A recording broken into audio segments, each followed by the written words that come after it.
Test. 1, 2, 1, 2. Okay.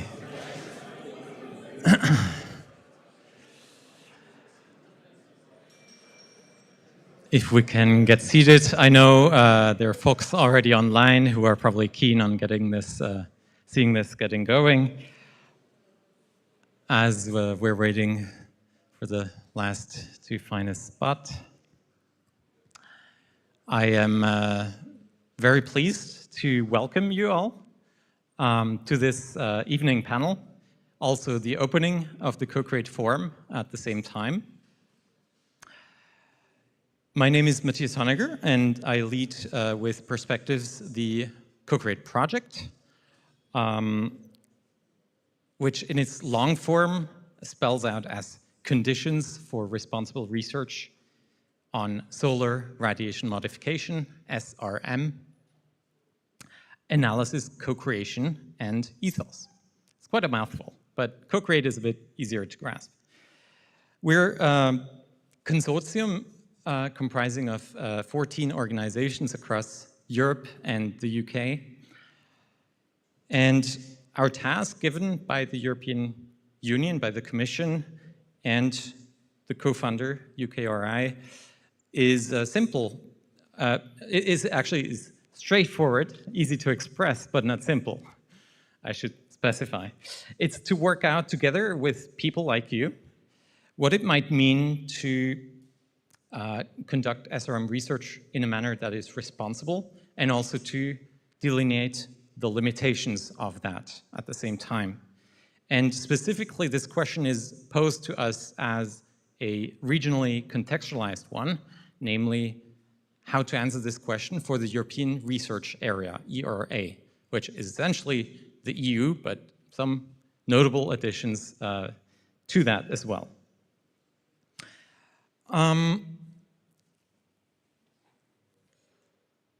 There we go. So those are the 14 organizations with many different complementary contributions. And basically, so we are now in the third year of a 3-year project. We have spent the first phase of the project mapping the science, the law, the ethics, societal views, and questions like, what can we learn from governance analogs, similar cases in science and research, technology development, and other governance areas like global commons, and how to structure questions on the risks and benefits of research itself, and how to use scenarios in research responsibly. All these are some of the questions that we have been exploring in that analytical work that forms the foundation of the project, if you will. There's also clearly the part that we're doing today, in part, stakeholder engagement, engaging with those that might actually have a stake, have a role, have a place, have challenges before them as regards governance of research, whether it's from a researcher perspective, from a research funder perspective, or those who are involved in evaluating research funding, proposals or programs or ideas, prioritizing those, or whether it's the lawmakers, the regulators, or those who inform them by vocalizing views and desires and priorities from civil society through civil society organizations. All those actors have a potential stake in this question of research governance. And so the forum is basically designed to help us make the leap from analysis to guidance. And we will move through steps toward more and more concrete questions of where is guidance helpful or needed for those different stakeholders, and what kind of guidance or guidelines or varying forms of support could be useful. Because after all, we want to make sure that our last contributions from the project answer a need. And so this gets us to the last bits on this figure, which are to grapple with principles at the highest level, normative expressions, how things should or should not be done, what things should or should not be excluded or allowed, etc., to more concrete guidelines that are supporting those norms, and decision support tools that are actually allowing to structure all these questions like, is this a risk? Is this a significant risk? What constitutes meaningful engagement? And all these things that are so important to get right and yet so hard to get right. So that's what we'll be doing together also over the coming 2 days, exploring our emerging thinking on these questions and learn from your experience and your perspectives, not to hand down the answers, but to really develop them in genuine dialogue, to co-create, as the name says.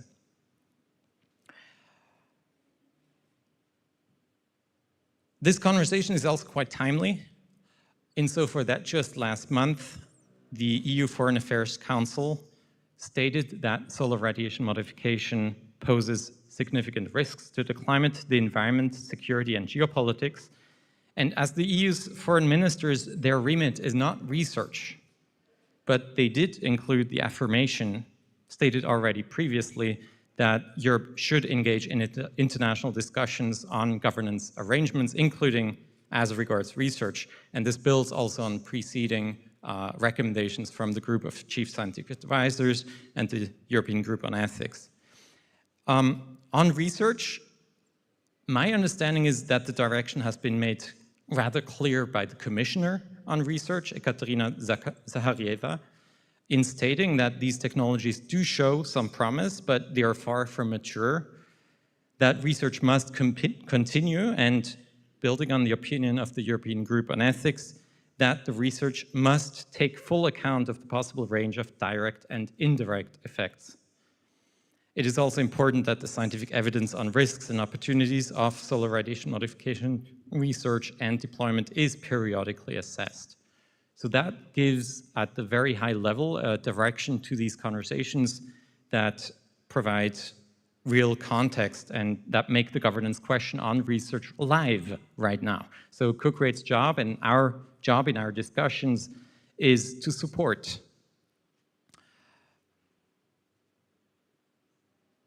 This is why the proceedings over the coming 2 days are also going from a mapping of different aspects, unpacking different aspects that are implied in these issues, to a more concrete question on needs and guidance. And the following panel will take another look, in some sense, back to our foundations that we have been working out and sharing those with you in very brief, concise, introductory presentations. I'm looking at my colleagues and intently making sure that this is the case. Those are the colleagues. They're also seated conveniently in the first row. And you will hear first from Pete, who will start with the basics, what SRM actually is from a scientific perspective. Ben will follow up explaining the different research modes and the point to the particular case of field experiments. Julie will cover international law aspects and what is or isn't there. And Christina will share what we're hearing and learning about societal perceptions and viewpoints on this issue. And finally, Dominic will take us through the question of ethics and research ethics and what might be, how this might actually be used and applied to this issue. And so with that, no further ado, I'm delighted to hand over to our moderator, Pete, please. Thank you.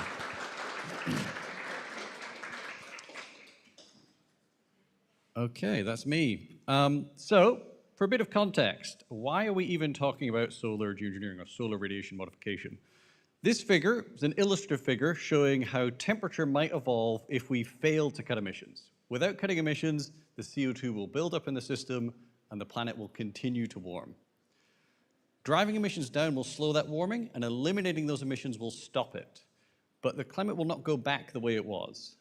This is an illustrative plot. It's from a model, But you can see that in this case, we've halted, eliminated emissions, temperature only slowly falls over the following centuries.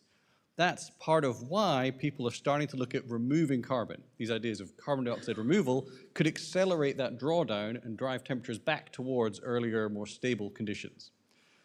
In this illustrative case, you can see actually we've gone quite a lot over 1.5 Celsius. This is something like a semi-pessimistic, semi-plausible case for how things might evolve in the future. In that case, we will overshoot 1.5 Celsius for some time, and solar geoengineering, or sunlight reflection methods, may offer a way to limit the impacts by keeping temperatures low while these other policies act. What are they? There's many different proposals for solar radiation modification. Two stand out as attracting the most attention. Stratospheric aerosol injection, which is the idea that by releasing particles into the upper atmosphere, you could create a reflective haze that would reflect some small fraction of incoming sunlight, cooling the planet. Another promising idea is marine cloud brightening. Here the idea is you could use ships to spray up sea salt from the oceans to modify clouds, making them more reflective, and again, increasing the amount of light the planet reflects back to space. There are other ideas that are less developed, less certain, and even marine cloud brightening, there's a great deal of uncertainties around whether it could be done, especially around the technical feasibility of the sprayers. But these ideas are out there, and the hope is by lowering the temperature of the planet, you could reduce many of the risks of climate change. We're not going to get into much detail. There's much more to say there. Here, we're focusing on research. So let me give a little context on that. This is an analysis of the funding picture that we did at SRM 360, showing over the last 20-ish years how funding for the field has evolved. You can see here 5, 10, 15 million a year. And you can see that a few bumps here and there, but in the last decade or so, there's been a pretty steady rise in funding for this field. Our analysis ran to 2024, but since then, there have been some very big developments. I've shown at the top here the UK's fairly large investment of around $90 million through the NERC funding effort and the ARIA effort, which includes several field experiments. Here we also have the University of Chicago's philanthropically funded effort, the Climate Systems Engineering Initiative. We don't have figures for how much money they've got, but it's probably upwards of 20 million. And perhaps most notably of all, Stardust. If you haven't heard of them, you should. This is a commercial effort to develop the technology for stratospheric aerosol injection, in particular a novel particle that may solve some issues. This is the first major for-profit endeavor in this field, and at $75 million, that is a lot of money. To put that in context, the total EU funding, including all European countries for this field, has totaled to 20 million so far. So somewhere in the ballpark of 5% to 10% of the funding that's otherwise gone into this field. So that's a little bit of context. I'll now hand over to Ben, who can talk more about the research and particularly the field experiments. Thanks.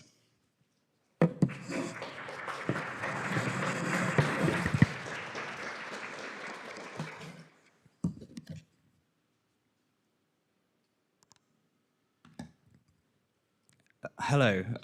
Before I start, I will just mention that Pete's nicely introduced the stratospheric aerosol injection and marine cloud brightening, and I'm going to refer to those as SAI and MCB, and a third technique, which is less well known, called cirrus cloud thinning, which is essentially trying to thin cirrus clouds to allow more long-wave radiation to get through clouds and to be released from the top of the atmosphere.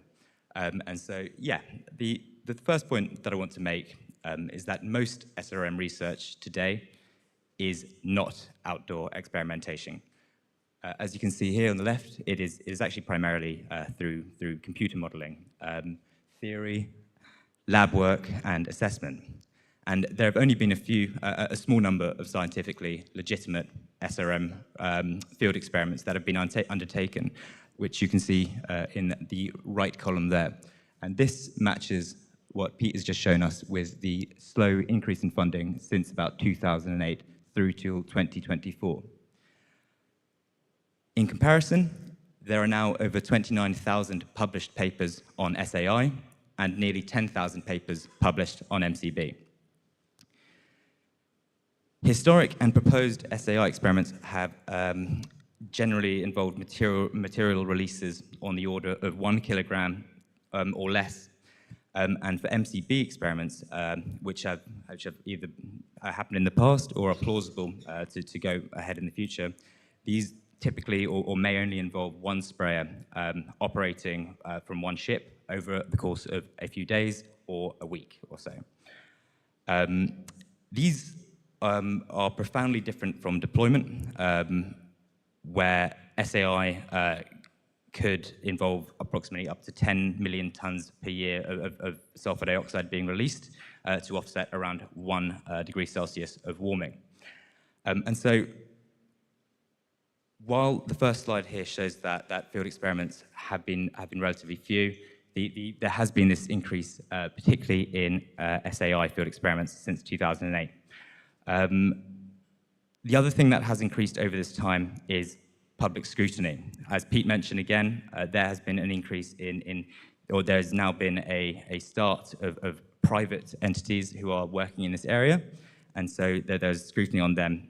There's also been scrutiny on people working in this area who are publicly funded as well, with several field experiments having been cancelled over this time. Public funding, as Pete mentioned, has increased through, particularly through the Advanced Research and Investigation Agency in the UK, and this is beginning to support legitimate scientific research under more explicit governance frameworks. Moving on, I would like to talk about our research, which we've done over the last few years into plausible field experiments. What the point here is that not all field experiments are equivalent. In our research, we considered what scientifically useful, plausible experiments might look like in practice across SAI, MCB, and CCT. Shown here is the full range of experiments we looked at. Just shown here is SAI to simplify. But I would like to emphasize that this bottom axis is a logarithmic scale, so that each tick indicates multiplications of 10 from the previous value. We considered experiments over a range of 6 orders of magnitude, from 1 kilogram to around 1,000 tons of material being released. And that range, it really matters. A small process experiment designed to test instruments or understand aerosol cloud interactions is not the same as an experiment designed to produce a detectable local forcing signal. And in particular, these kinds of experiments are, as shown by the large circle there, significantly smaller than deployment scale activities involving up to 10 million tons of sulfur dioxide. As these experiments increase in scale, we find that there is an increase in the likely governance burden that will apply with existing regulations. It is likely that as these developments increase, that the SRM field research will not increase as a slippery slope from one experiment to another. And more realistically, the picture is that the field experiments will increase in non-sequential steps, which are quite steep. And each step would introduce new technical, environmental, legal, and political questions. Smaller experiments may often be manageable under existing domestic regulatory frameworks, whereas larger experiments increasingly raise questions about environmental assessment, transboundary impacts, or international coordination, or even public legitimacy. So the key takeaways are from our research that scientifically justified and well-governed field experiments are not equivalent to deployment. However, nor should field experiments be treated as automatically benign. Governance needs to differentiate carefully between types and scales of research, while ensuring that scrutiny rises as experiments become larger, more operationally relevant, or more likely to generate wider environmental or political effects. And with that, I would like to invite up Julie. No, questions first.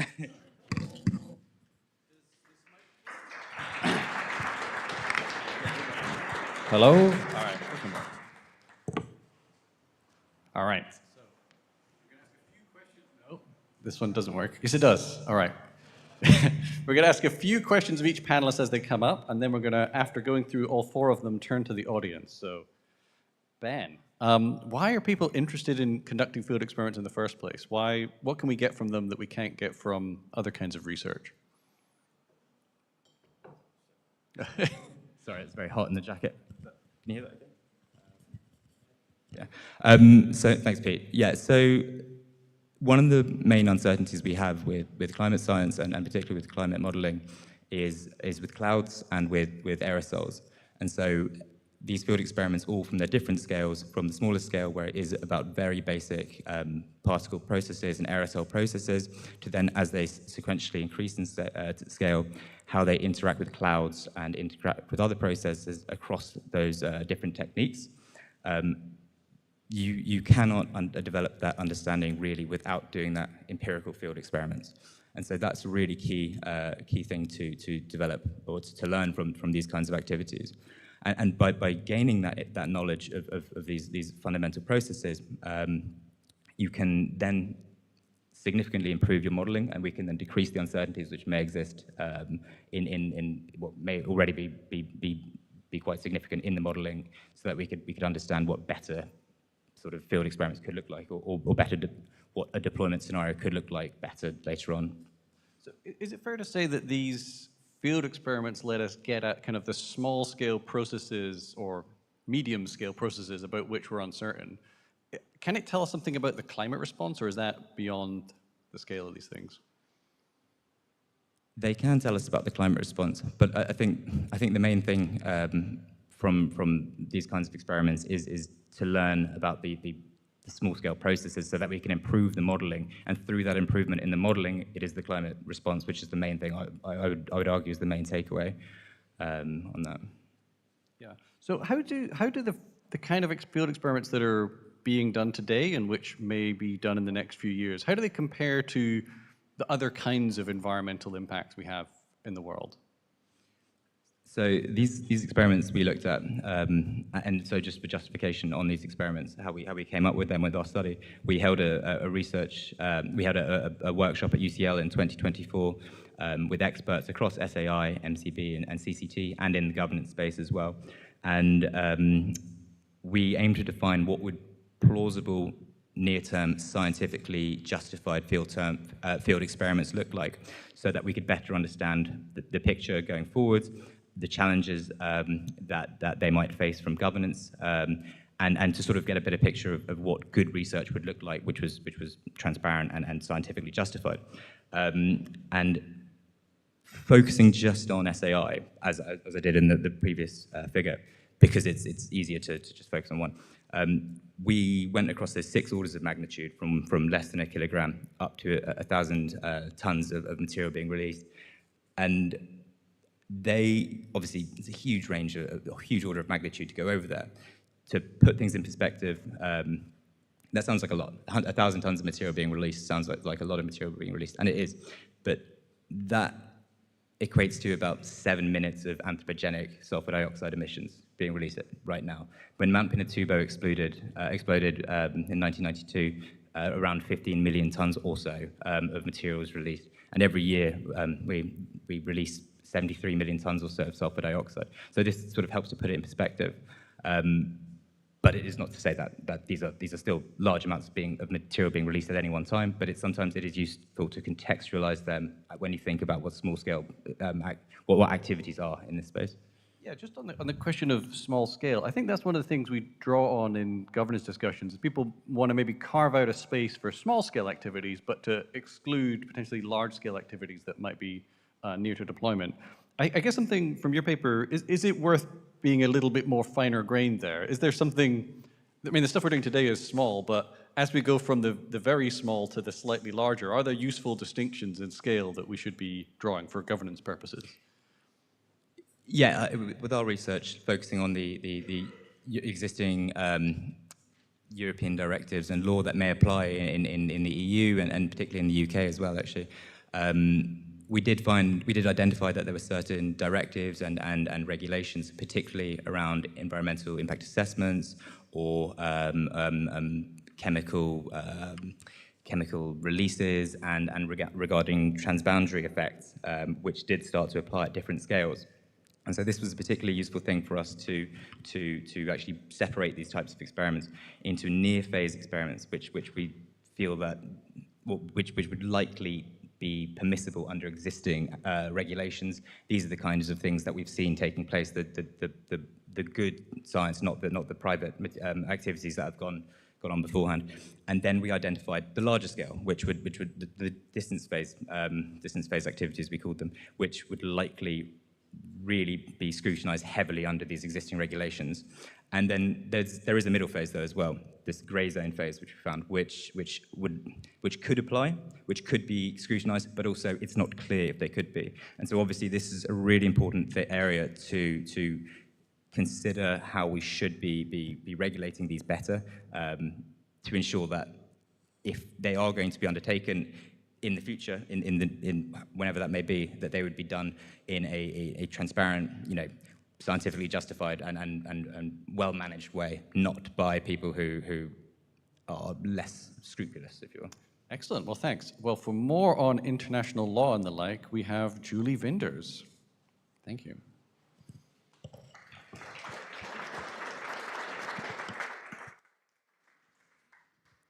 Yeah, good afternoon, everyone. I'm Julie Vinders. I'm a senior research analyst at Trilateral Research, and I'll be introducing the legal dimension of SRM research and some of the work that we've been doing as part of the Co-Create projects. So we conducted an extensive legal analysis as part of the project, and I'll just give you a bit of a run through of some of the main findings. So we looked at international treaties, EU law, and national law, which is relevant to SRM research. And something to note is that most legal frameworks were not developed with SRM in mind, and there's only a few international legal frameworks that explicitly address SRM or SRM-related activities, or broader terms such as geoengineering.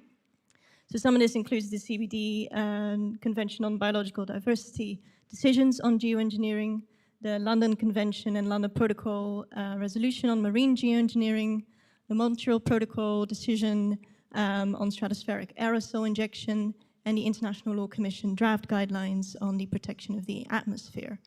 However, even though there's only a few international legal frameworks that explicitly address SRM or SRM-like activities, that doesn't mean that SRM exists or would operate in a legal vacuum.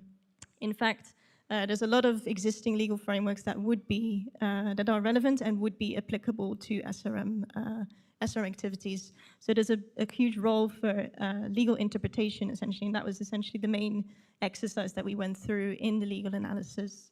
So relevant legal frameworks that are applicable to SRM and SRM research includes human rights law, environmental law, including things like pollution regulation or chemicals regulation, environmental impact assessments, public participation, things like that. Various principles of international law, so the no harm rule would be relevant and applicable, as well as the precautionary principle, which is a principle is often referenced and discussed in this debate. Law of the sea would be relevant for marine geoengineering activities or other geoengineering activities that have an impact on the marine environment. And similar legal frameworks related to the polar regions or even outer space might be relevant. There's only so much we can really say in terms of what the legal obligations would be, because a lot of these rules are specific to a specific activity. So there's only a few general statements that can be made about permissibility of SRM as a whole, and a lot of it depends on what sort of research activity is actually being proposed, where would it take place, what types of materials are involved, at what scale, etc., just as Ben already introduced. So what we also found is that there are some overarching legal questions that kind of remain, or challenges that would need to be addressed from a legal perspective. So first of all, there's a tension between the risks of climate change and the risks of SRM. So under international law, states have an obligation to prevent significant transboundary harm, and this applies to the context of climate change, as was reaffirmed by the International Court of Justice in a recent advisory opinion on climate change. So this begs the question, well, does that obligation then also warrant or justify states looking into SRM? Because the reason SRM exists is to alleviate some of those climate impacts. So this is often referred to as the risk framing of SRM and climate change, and it begs this question of, does that then justify SRM research or not? A further overarching challenge is defining SRM and what actually constitutes SRM, as well as the delineation between research and deployment. So there are some working definitions of SRM and of geoengineering, which often refer to the intention of affecting climate systems. But what about SRM-like activities or SRM-related activities that might have the effect of keeping global temperatures low? And scale also becomes relevant because a small-scale research activity might not have that effect, but it might have the intention, or other SRM-like activities might be framed in a different way, but could be related to or similar to other SRM activities. And finally, the delineation from research and deployment is relevant. So as I mentioned, some decisions on SRM, essentially putting a moratorium on its deployment, making an exception for small-scale research. So small-scale research would be allowed under certain conditions. But what actually constitutes small-scale research?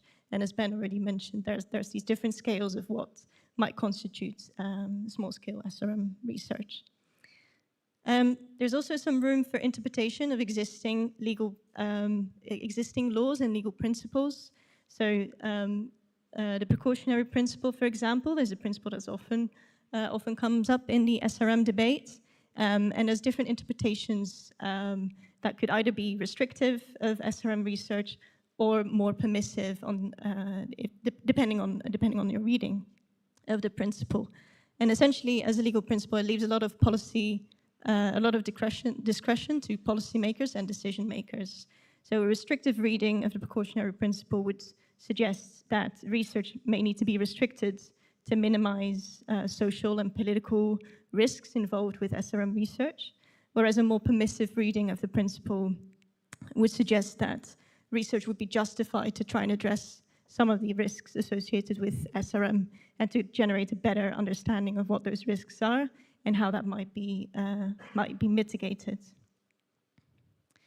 And finally, an overarching challenge relates to the adequacy of governance of SRM research. So generally, there's an understanding that the current governance mechanisms for deployment, whether it's at the international or regional level, are currently inadequate. But a closely related yet separate question to that is what adequate governance of research looks like, and also what institution might be best placed to govern SRM research, whether that's at the national level, the regional level, or international level, or perhaps a combination of both.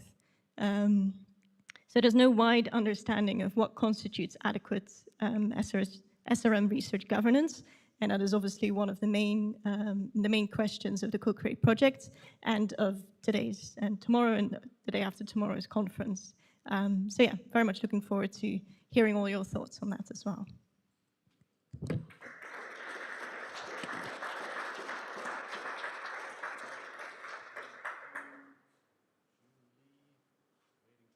My mic will turn on. There we are. Excellent. So, Julie, you mentioned that a few international frameworks do address SRM, but I'm not sure if you mentioned how they address it. So I guess one example is the CBD. I guess that's sometimes framed as an international ban. Is that fair, or how would you portray that?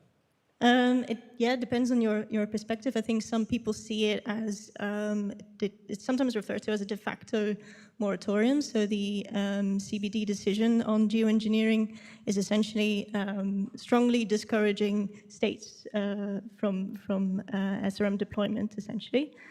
Strictly speaking, it's a non-binding decision.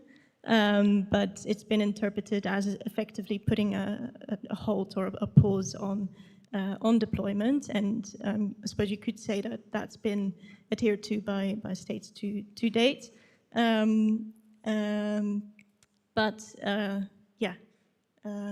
suppose it's not a ban in a sense that it's a legally binding ban, if that's what you mean. Yeah.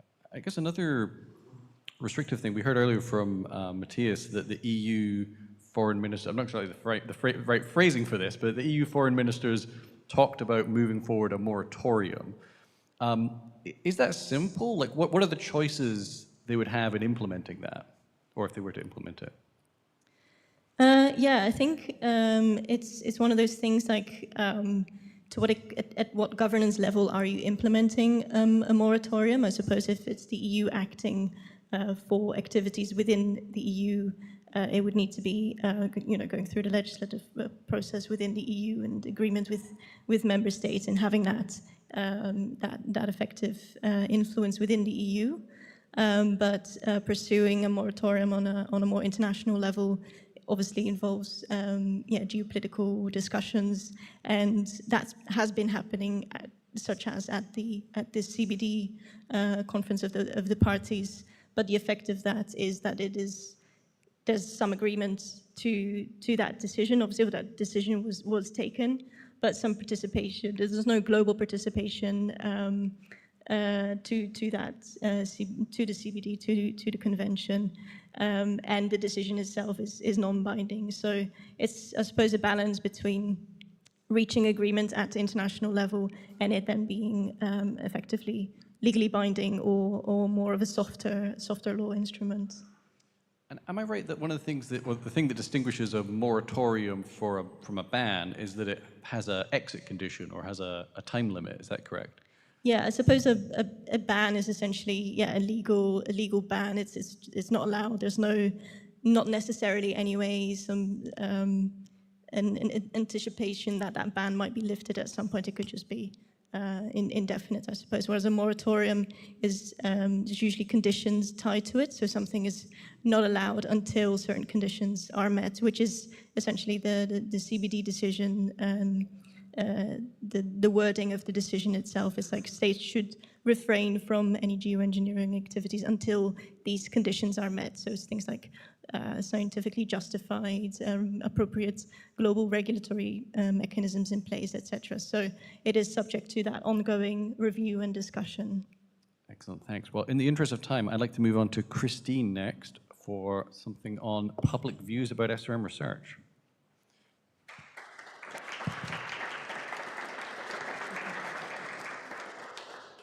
Not sure whether I'm the one to next. Okay. Hello and good evening. I'm Christine Mack, and I will talk about public perceptions of SRM and SRM research. First thing, there's no one public. It's many voices and many people, and it's, if at all, averages, and there's still a lot of people out there. There's nothing on the slide yet, because at the point where we engage with people, it's normally that they've never heard about this before. We have a solid 80% who don't know what it is, about 3% who might claim to be very knowledgeable, and a few in between. But that doesn't mean that people can't make up their minds when we tell them about the methods and ask them what they mean. But what they do is take what they know about and what they've heard about before and use these to judge or make their judgments on the methods. And what they know might be science fiction movies. Because to be honest, or to be real, most of this is still science fiction because it doesn't exist as such. So, and this brings up pictures of mad scientists. I didn't include one here, but you can imagine your own mad scientist.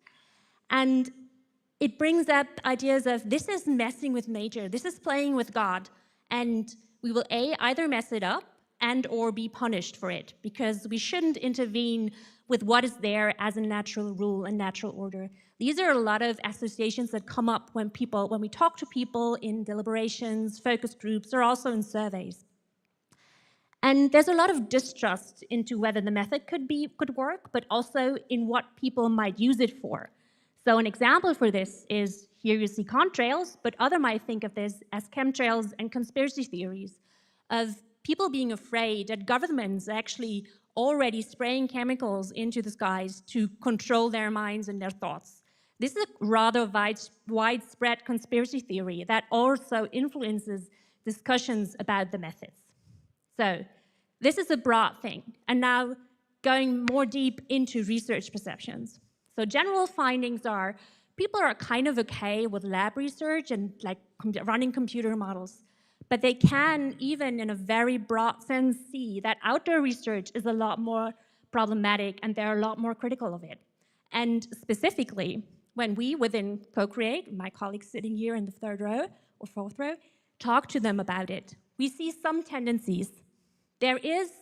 So we try to discuss with people both SAI and MCB. But the problem is, even as hard as we try to get them back into also talking about modifying clouds, they always got back to discussing stratospheric aerosol injections. And that is not just regular people, this is also stakeholders from governments, this is experts, this is researchers. Because the idea of putting something into the stratosphere to modify the global climate is so dominating that it also dominates discussions. And the other issue in these conversations is that it's always, also again, with stakeholders and academics, that the discussions always gravitate towards deployment. So all the problems about legitimacy, about risks, about should we do that or shouldn't we do that. So it's very difficult to discuss with people only research. And that's okay, because that's also in the room, but you have to be aware that this is in the room. And it's also linked to the problem that, especially among the public, many people don't know about research governments. So it's a very challenging thing for them to engage with it, because seriously, it's not part of their daily lives. Why should they be knowledgeable about it?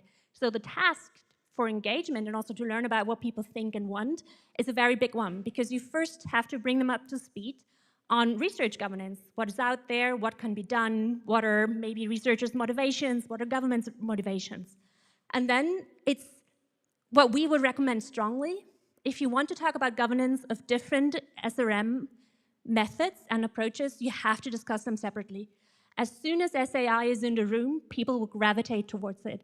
And if you want to know about governance for MCB, you will have to discuss that separately, because otherwise, solutions or delineations and definitions from SAI will just be put onto MCB, even though they might not be adequate.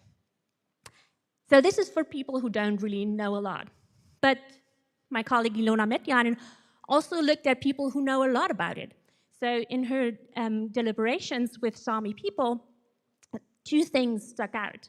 On the left-hand or right-hand side for you, you see a picture of the Scopec experiment that has been cancelled. It was supposed to be on Sami grounds or above Sami territory. So these are people in the discussion who are very experienced about SAI and about experiments on it. So entering into discussions, there are fears that they might not be heard in the future on any kind of climate intervention, which, given their past experience also with other interventions, is legitimate. So, but also, when they voice what should be done in terms of research governance, a lot of rules and regulations come up that are already there in research ethics and also in guidelines for decolonial research. So there's already a lot out there to take up into the governance of SRM research.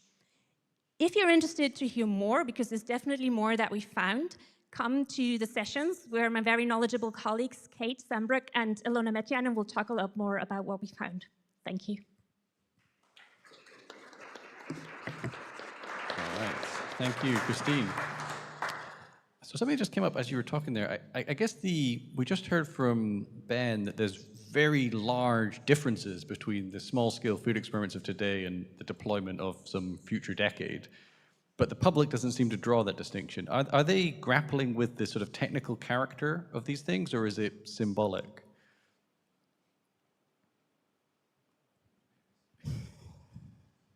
Both.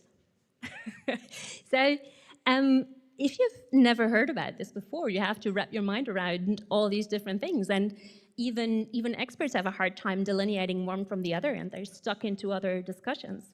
So it's both symbolic of we don't want research, and we don't want what's that because we don't want what's down the road, but it's also about concerns what could happen from research now.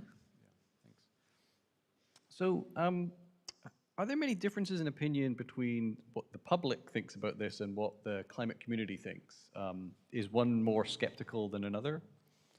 I don't have any representative, very reasoned insights, but in general, I think about the climate modeling community. You might talk to me later throughout the day if you're different opinion, but I think there's still a lot of holding back about SRM and being critical for, I think, also good reasons. And it's not a surprise that there has been a taboo on researching it until 2006. And this might be one thing that's always cited is moral hazards, so we won't have the incentive to reduce emissions as much as soon as we talk about it. So I think that's a huge concern because climate scientists are often also environmentalists, so concerned about the environment as they know we also have reduced emissions. And I think even in some studies we find that one thing that is slightly different, that researchers are a bit more open to also seeing the benefits. They also see the risks just as publics, but they also can see that there would be potential benefits to SRM. But generally, just from the interviews we took, they show the same tendencies of going towards deployment, of going towards SAI, not MCB. So I think researchers are different, but not so much. I guess another difference I think is interesting is, I mean, are there many differences between how publics in the global north versus publics in the global south perceive these ideas? I'm hesitant to make this distinction because it lumps together two very huge parts of the world that are diverse in terms of culture, religion, attitudes. But at the same time, what is often correlated with the global south, if we use the term global south, is that's climate vulnerability. And what we see in some engagement and also survey studies, that in the global south, people are already more affected by, or when they are more affected by climate change, are more open to solutions that are more extreme because they are already at their wits' end of what to do. But I wouldn't lump that together. I would rather phrase that in terms of climate vulnerability or of lack of capacity to adapt or of lack of political influence on a global level, rather than very broadly talk about global north versus global south. Well, thanks, Christine. Well, so that we can get to our audience soon, I'd like to now bring up Dominic for our last input. Welcome, Dominic.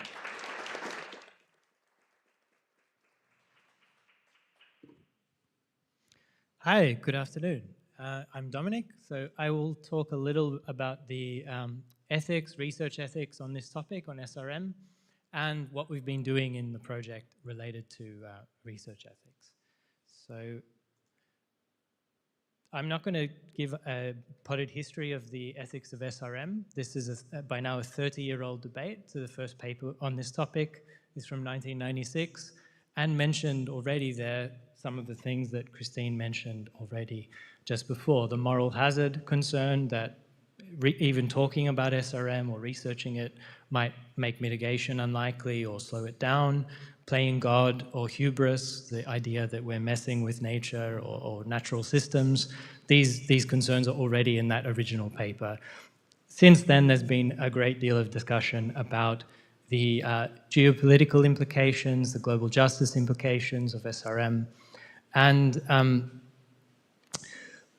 I would say also, like Christine said, much of this discussion is about SAI. So again, there's a dominance of one technology taking up the kind of research ethics and philosophical ethics debate, and for good reasons, right? So it's the technology that attracts the most critical attention and concern. It's helpful also to think about the ethics in terms of time. So in a very nice paper from some years ago, it was proposed to look at the research ethics of SRM, or the ethics of SRM in terms of merely thinking about it, talking about it, doing the research, deploying it, and then even stopping. So the moral hazard concern, distracting from mitigation, is obviously thinking about it, but also potentially research. So it's crossing over these first two dimensions. The concern that there would be a termination shock from deploying and then stopping SRM. So a kind of rebound effect that might be worse or as bad as what was experienced before. That's obviously coming up at the end of the timeline there. And obviously another part of this story is independent of the kind of philosophical, political research, there are very high-level statements of research ethics, principles of research ethics. The AGU released one a couple of years ago. The Group of Chief Scientific Advisors has an important report from last year. The European Group on Ethics. So there's a big crossover between ethics and governance in terms of research principles as well. Another prominent approach, just to mention, is responsible research and innovation since the very beginning of this discourse, and that obviously highlights the interplay between social, political, and technical dimensions of research. So not to silo research as a kind of technical or just narrowly scientific question. And this plays into what we mean by doing responsible research. So good scientific research, but also aligned with public values and attitudes. Very shortly, legitimacy and participation. The importance of these are long-running themes in the ethics of SRM. And they're things that we've also picked up on in the project, trying to make some recommendations in this direction. So very briefly, in terms of highlights, what we've been trying to do in the project, we've been trying to speak at different levels here. So speaking to funders, program level, if SRM would be funded. We don't take a position that it should, but if this decision is taken, what should funders think about? What should ethics evaluators think about in judging project proposals, in monitoring projects to ensure that they're aligned with the values at the program level? And also researchers themselves, how do they prepare projects? How do they reflect on their practices? One recommendation we have made in this direction is for the EU to consider a guidance note on SRM, which we have already for research on AI. So this would be, if research is going to be taken seriously on this topic in Europe, then additional guidance would be necessary, we think, because this is an unusual high-risk kind of research, not garden variety research you would have in Horizon, for example. We also have emphasized that the question of scientific merit in judging projects has to integrate ethical values and considerations. So it's not merely it's not a narrowly scientific judgment that should be made about whether to fund a particular project or not. That would not be appropriate. Finally, participation and recognition. So what counts as adequate or sufficient participation is, of course, very difficult. We have said quite a bit about this in the project, but it is difficult to come to any kind of conclusion on this. What we've drawn attention to is better and worse ways of doing participation that are more inclusive versus less, that are earlier in the timeline, so at a program level, in formulating calls, in making decisions whether to do research versus down the timeline there as a tacked-on thing once decisions have already been made. So there are distinctions to be drawn about participation along those dimensions. Yeah, and final point there, we've emphasized the importance of recognition and legitimacy as a couple of themes to inform participation. So thinking about people who are already vulnerable to climate change would be especially vulnerable to domination by, let's say, global north powers who develop these kinds of technologies, that these kinds of actors, stakeholders, should be included in discussion at the earliest possible program level stage, not after the fact, as it were. So that's more or less how we've been fleshing out these recommendations and insights for funders, for researchers themselves and ethics evaluators. But there's more to be said about this than I can go into proper detail on now. But maybe we can talk about it also tomorrow morning in the first session. So thank you very much.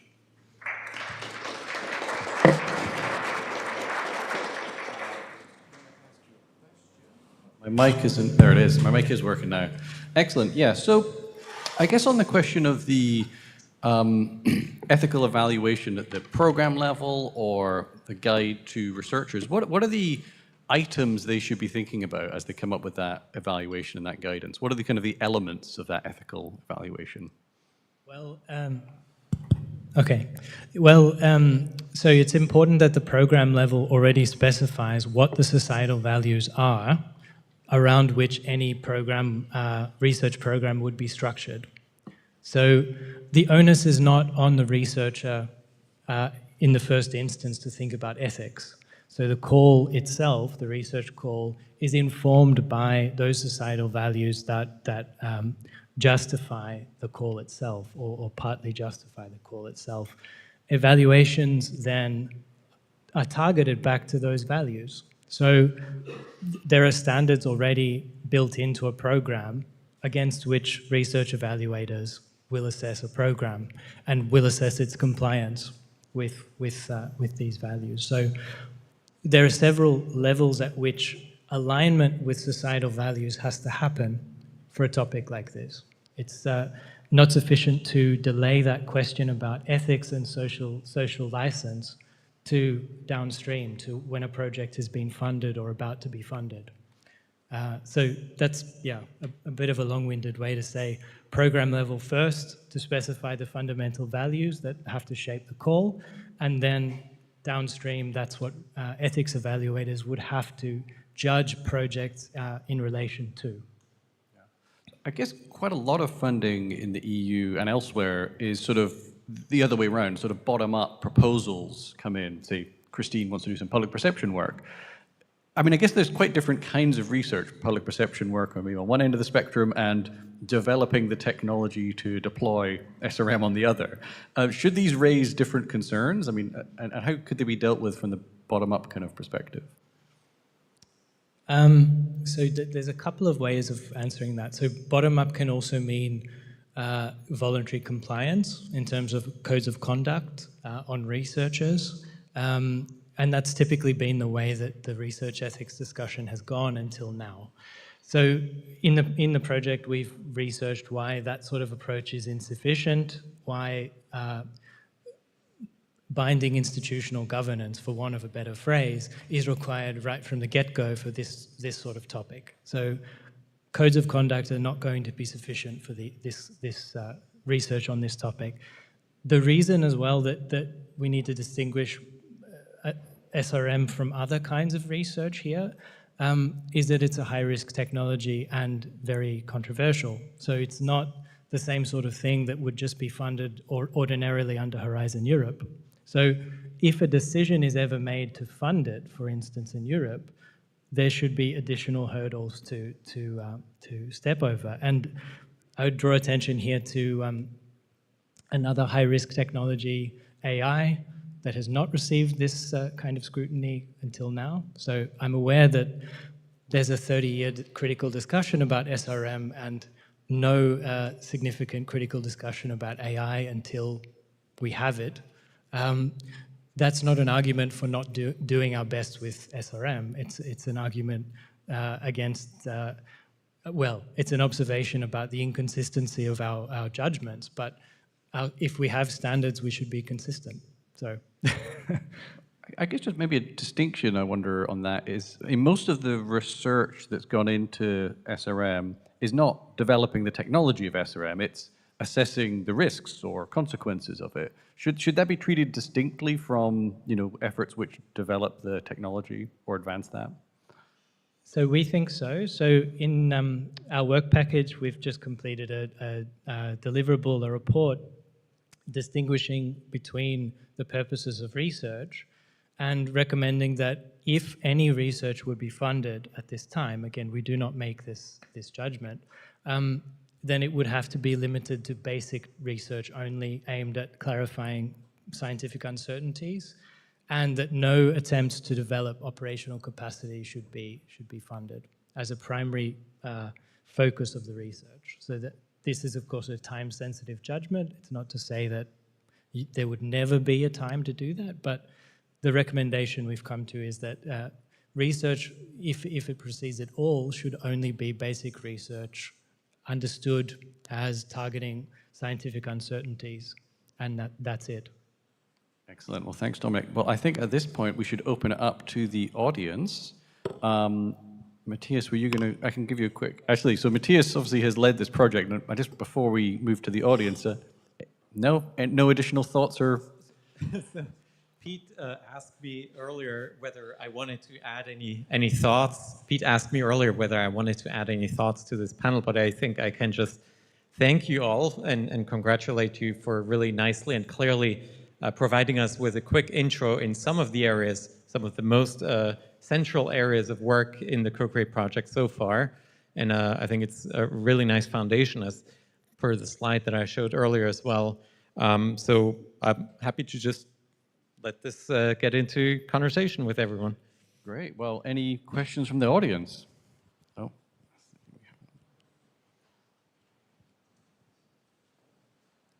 Yeah. Thank you. Thank you for the meeting. Thank you for the presentation. I'm Philippe Tulkens, head of unit in DG Research, in charge of climate and planetary boundaries. So we are the unit funding this project. And nice to see the results. One question, is there anybody from ARIA or UKRI? Because there's a big program on SRM, and I would like to know whether they are ready to share all the results. Because this project shows that we can cooperate between the EU and the UK, which is wonderful. And the programs, the outputs from our research projects are open to all. Could we, as European Commission, have access to the results from the research? Then we would perhaps avoid double funding. Well, we have a couple of Brits on the stage, but unfortunately none of us are involved in UKRI's ARIA effort. There might be some here. I don't know if anyone wants to raise their hand. Oh, there we go. Next to you, on your row, Philippe, or the row in front of you. But let's move on. There's George. Oh, there's George there. Hi, yeah, so I'm the Science and Technology Lead on the ARIA program. So yeah, all results from the program will be made publicly available. So we've pledged that publicly at the start of the program. We're only a year in. So as results are found, they'll be shared as like with all scientific research. We've also required all grantees on the program to sign an IP pledge. So this means that all results that are found through the program will have to be shared publicly, and they can't take out IP. They have to make that IP freely available for research purposes. So there's no kind of protection of kind of IP to be held from other researchers. But yeah, just like any other scientific research program, all of the results will be made open access, shared on an open data repository, and freely available. But we're in early stages of the project, so we're not there yet. Great. Any other questions? Oh. Gregor Erbach, European Parliament Research Service. I have a question to Julie. You did not mention the UNFCCC, and as far as I can see, SRM would be outside the scope because the convention states its objective in terms of stabilization of greenhouse gas concentrations, and the Paris Agreement states its objectives in terms of temperatures, 1.5 and 2 degrees, but then operationalizes that in Article 4 through reduction of emissions and going towards balance between emissions and removals. But do you think it would be useful to try to bring SRM under the UNFCCC, or do you think that would rather detract the attention from mitigation, removals, and adaptation? Yeah, thank you. It's a very good question. We did look into climate change law as part of the legal analysis, and I would agree that it's a bit of an odd duck. Essentially, SRM doesn't really fit neatly within climate change law as it currently stands, even though normatively SRM exists because of trying to alleviate impacts from climate change. But as you mentioned, climate change law, the ultimate objective of the UNFCCC is balancing emissions emissions sources and sinks, essentially. The Paris Agreement refers to keeping global temperatures below 2 degrees. So SRM would relate to or can potentially contribute to achieving that goal. But again, the Paris Agreement as well says that the obligation of states is to achieve that goal, is the temperature goal, is by achieving that balance between emissions sources and sinks. So SRM doesn't really fit neatly within existing climate change law. Should it, is a very, very good question. Should it be brought into the UNFCCC COP discussions? I think there'll be quite diverging views on that. I think normatively it would make sense, but politically probably very challenging to move it forward in that particular forum, which relates to this question of what the adequacy of governance mechanisms, what is the appropriate place for SRM governance discussions to be taken place. And you see that other legal frameworks, like the London Convention, London Protocol, the UN CBD are progressing or seem to be progressing those discussions more, even though participation is maybe less. So you could see that as it has its limitations as well, but at least that those forums are able to proceed with the discussions, whereas if it was brought under the UNFCCC, it might not go anywhere. Great. I see loads of hands now. My goodness. I let the people with the mic choose someone. Hello, everyone. My name is Gosia Śmieszek-Rice, Arctic Monitoring and Assessment Program. Thank you very much for this excellent introductions. I mean, it's a perfect setup to the next 2 days. I have 2 questions. One of them is to Dominique and then another one to Christine. So Dominique, it is very interesting what you were saying about the research guidelines principles. My question concerns participation and legitimacy, because I think we would all agree here that those are by all means principles that we need to uphold in research.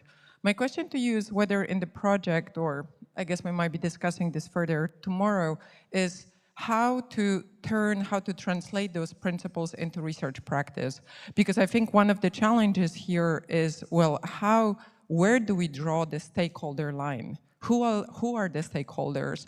How to make sure, where do we draw the line to consider the decision or input legitimate?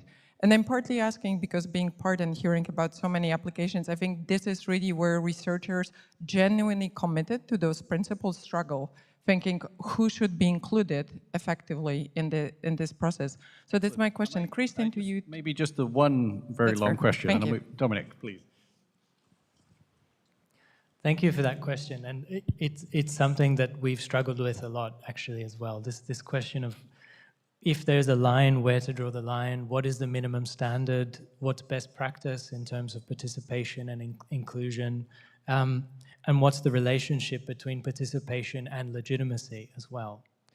Yeah, there's a lot to say about it. I'll try to be brief though, because I'm not going to be able to give a fully satisfactory answer. So what we've tried to do is to say that participation can be done for different reasons, and the reason that we favor it is important to emphasize. So the reason being that we want to do responsible science and we want to empower potential marginalized groups and groups who face domination if such a technology is developed. Right, so this is a general way of saying how you would construct a participatory process or select stakeholders, but it doesn't really tell you how many should be included, when they should be included in a project, in a program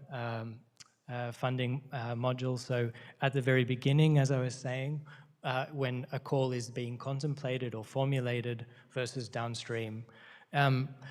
But I would actually tie that question, at least, to the rationale. So if you bring stakeholders in, stakeholders who are likely to be marginalized or face additional inequalities based on this technology being developed.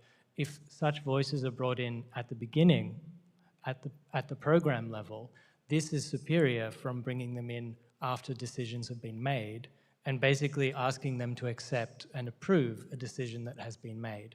That obviously also brings up the question of whether the input is allowed to determine a decision whether to fund research, right? So normatively, that would be the best case, where you have stakeholders participating in a decision, or at least providing input into a decision whether to go ahead or not, with the option being not to, right? So in very general terms, that's sort of how we've constructed the question of legitimacy and inclusivity. In terms of normative rationales, ideas like recognition, domination, but there's more to be said about what the kind of minimum size should be on a group, and yeah, so yeah, can't we say can too hold them much more about for that. the rest of the workshop. So I saw there was a couple questions in the middle on this side, and then I see Jim was being very patient. We'll get to him on the right if someone can give him a mic. That'd be you, Matthias, if you could go. G'day, Daniel Harrison, Southern Cross University. So, you know, as somebody with a physical sciences background that's primarily interested in whether these technologies could ever actually work, and if they did, what are the physical science implications, what are the implications to the global systems that might be impacted. Questions for Dominic, I'll get to it in a minute. So I think, Dominic, if I heard you correctly, you said that the sort of ethical conclusion was that we shouldn't fund technology development that could research into technology development that could one day lead to implementation. Yet Ben showed us a plot of a series of escalating experiments designed to answer the physical science questions. And obviously inherent in that is that you need to develop the technology to investigate the physics. So I guess my question is, like, how do you reconcile that? How much public money should we spend researching the risks without understanding whether it could ever work? Maybe for some context, that would block your research that you've been doing with the marine cloud brightening sprayers and field experiments, correct? Yeah, I think so. I mean, if there was like if developing technology to do research was banned, then yes.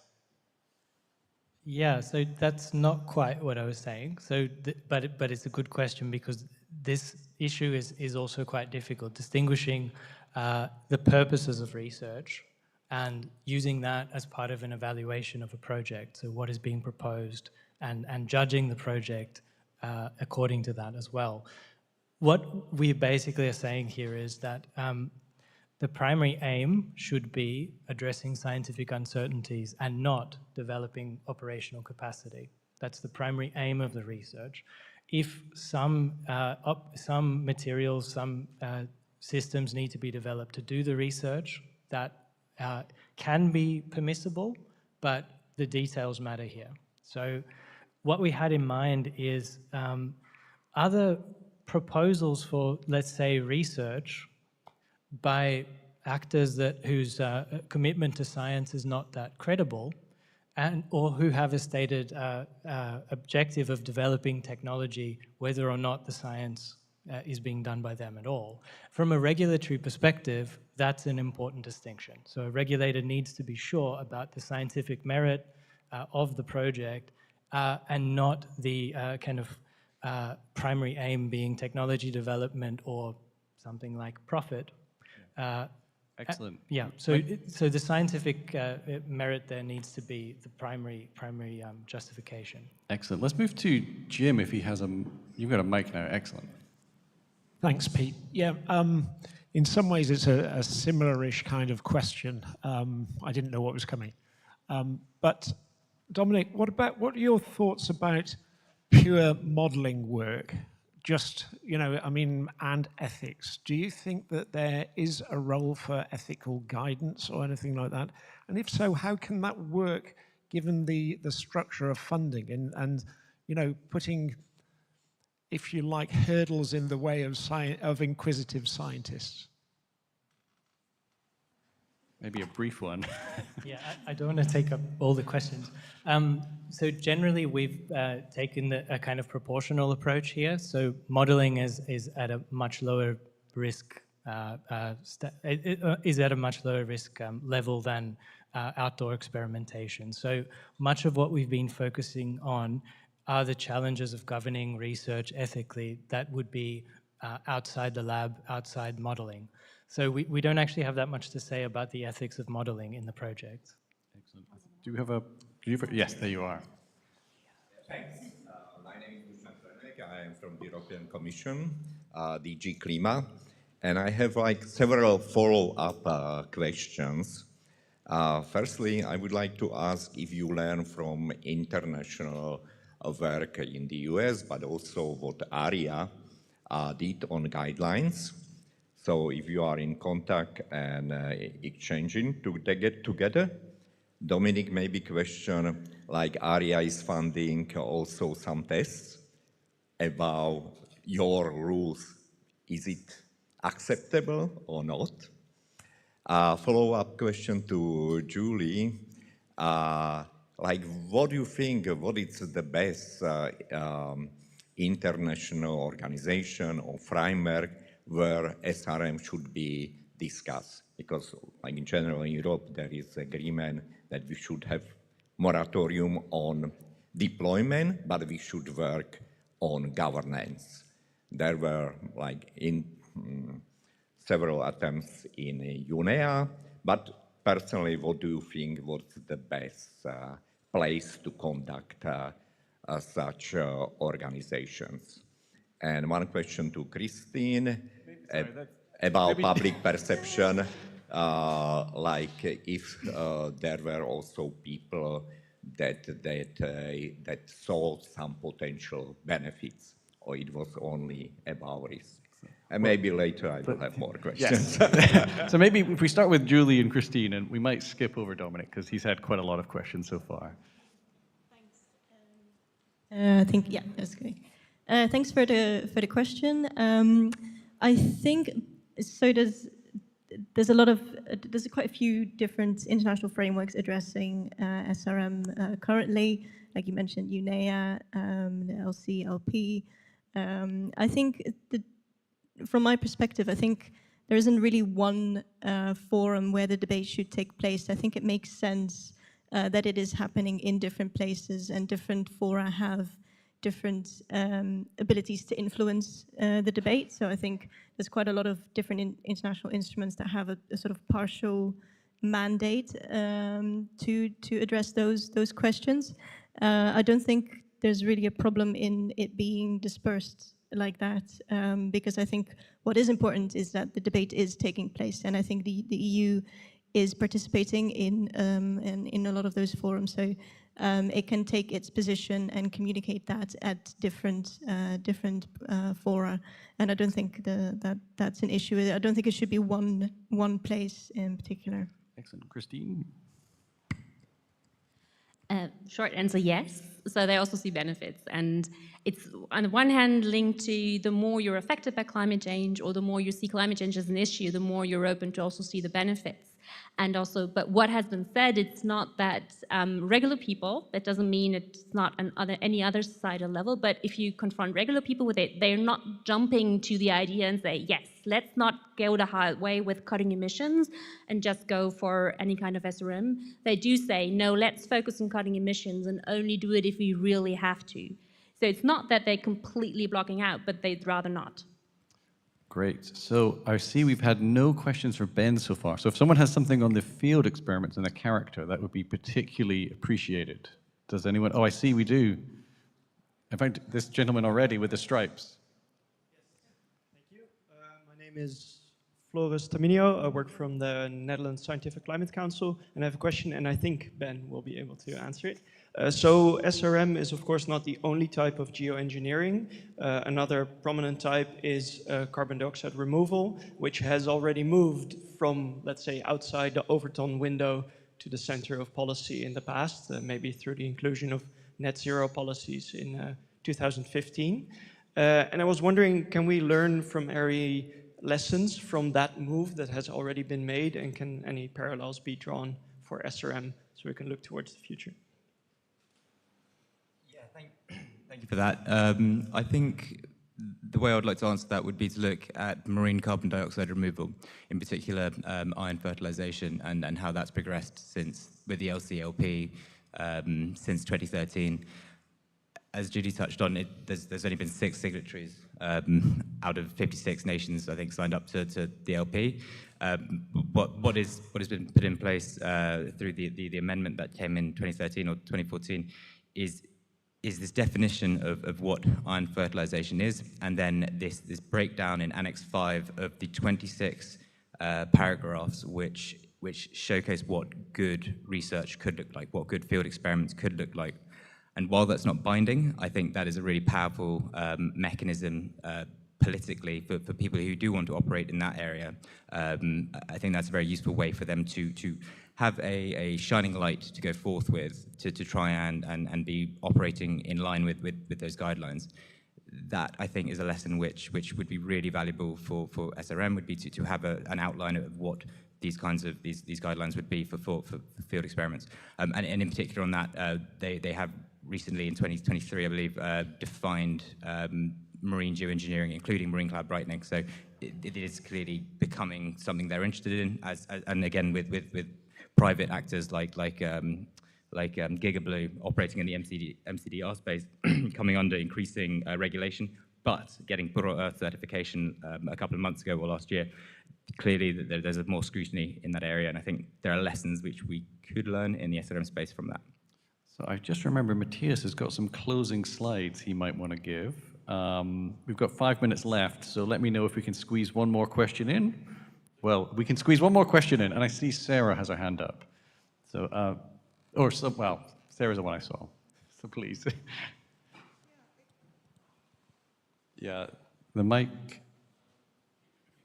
Keep talking. Yeah. Is it on now? Okay. Wonderful. Yeah, I want to come back to this concept of risk, and you've replied to Jim's question by talking about modeling as low risk. But I kind of want to turn that around. I have spent my career doing field research, and every time we go in the field, we realize things are much more complex than we think they are. So I'm wondering if you've accounted for the fact that by sort of putting these barriers in front of even the smallest scale of research, like how a plume would evolve in the stratosphere, whether you're sort of allowing everything to be dependent on model results, which it's really easy to sort of oversimplify things and miss risks by relying overly on global modeling results, which is where almost all the SAI work has been done. And so I'm just wondering how you account for that, because I think if we go forward with, particularly you're talking about the small scale field studies that are going to have de minimis or like no impact on anything physically, we're probably going to find that there's complexities that sort of make us better understand the true risks or the true complexities or true uncertainties in doing SAI. I'm wondering if you've sort of thought about it in that context, if I'm making sense. Ben, I think you've been nominated by Dominic.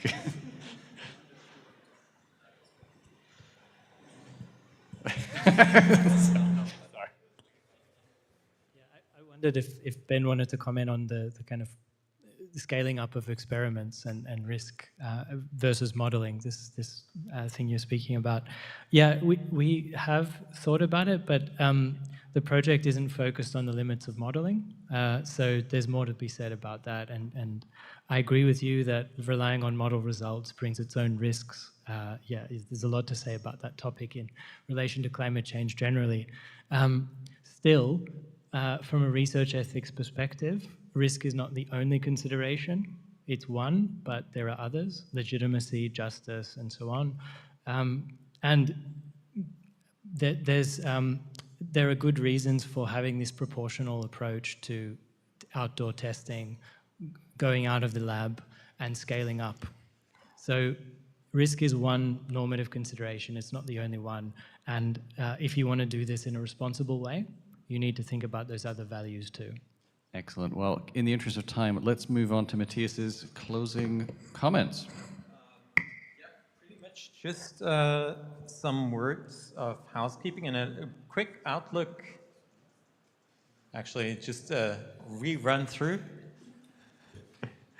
a quick outlook for tomorrow. Is that better? Okay, sorry. What those of you who will be with us tomorrow might expect, you are also able to download the agenda on QR codes that are hanging from the walls, if you haven't already done so. And yeah, perhaps as far as closing remarks go, I would just encourage also for those of you who are not going to be participating in the coming 2 days, encourage you to actively engage in the continuing conversation. I think I was very much encouraged, I think, by the quality of the conversation we've already started here this evening. Some very clear tension points that are coming out, some mutual questioning of assumptions, which is exactly what we need. And you know, an ability to also drill down into what the values are that perhaps underlie some of our thinking or judgments or views on how SRM research should or should not be proceeding or governed, enabled or restricted, et cetera, et cetera. So I think that's exactly the point of the forum, and I'm very encouraged to see that already start. So I think I can close with that and actually really thank our panelists one last time and invite you to find some drinks on the other side of that door in the back, pretty much, or also if you want to walk through here. I think that's it. Thanks.